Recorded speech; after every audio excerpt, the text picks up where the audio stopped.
അസ്സലാമു അലൈക്കും വറഹ്മത്തുള്ളാഹി വബറകാതുഹു. അൽഹംദുലില്ലാഹ് വസ്സലാത്തു വസ്സലാമു അലാ അഷ്റഫി റസൂലില്ലാഹി വഅലാ ആലിഹി വസ്വഹാബിഹിൽ ഫായിസീന ബില്ലാഹി അമ്മാ ബഅദ്. അസ്മാഉൽ ഇദ്രീസിയയിലെ 25-ാമത്തെ ഒരു ബൈത്താണ് യാ മുഈദു മാ അഫ്നാഹു ഇദാ ബറദൽ ഖലായിഖു ലിദഅവതിഹി മിൻ മഖാഫതിഹി. ഇതിൻ്റെ അർത്ഥം അതിസമർത്ഥനായ അല്ലാഹ്, അതിസമർത്ഥനായ നാഥ, സൃഷ്ടികൾ അള്ളാഹുവിനെ ഭയപ്പെട്ട് പ്രാർത്ഥനയ്ക്കായി ഇറങ്ങിപ്പുറപ്പെടുമ്പോൾ അള്ളാഹു അപ്രത്യക്ഷമാവുന്നില്ല എന്നാണ് ഇതിൻ്റെ അർത്ഥം.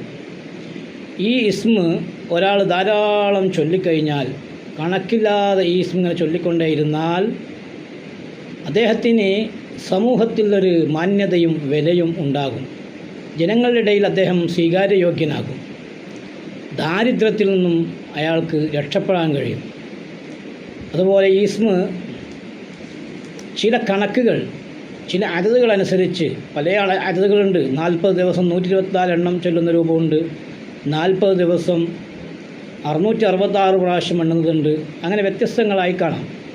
ഓരോ ആവശ്യത്തിനും ഈ ഇസ്മ ഉപയോഗപ്പെടുത്താവുന്നതാണ്. ജോലി ഇല്ലാത്തവർ ഇൻ്റർവ്യൂവിന് പോകുമ്പോൾ അതിൽ പരാജയപ്പെടാതിരിക്കാൻ, അതുപോലെ തന്നെ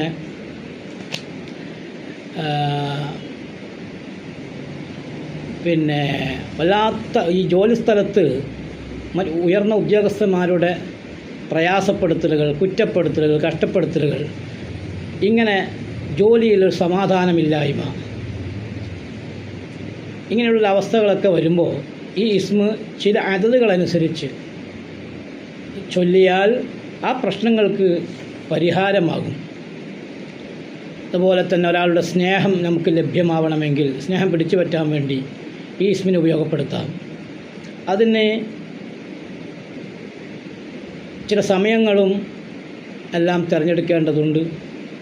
ചൊല്ലുന്ന ദിവസം മാംസങ്ങളും അതുപോലെ തന്നെ ജീവൻ്റെ തുടിപ്പുകളുള്ള ഭക്ഷണങ്ങൾ കഴിക്കാതിരിക്കണം, നോമ്പുകാരനാവണം.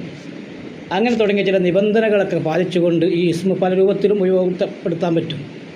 2254 പ്രാവശ്യം 33 ദിവസം ഇത് ഓതിയാൽ അദ്ദേഹത്തിന് സമൂഹത്തിൽ വലിയ മാന്യതയും വിലയും ലഭിക്കുന്നതാണ്.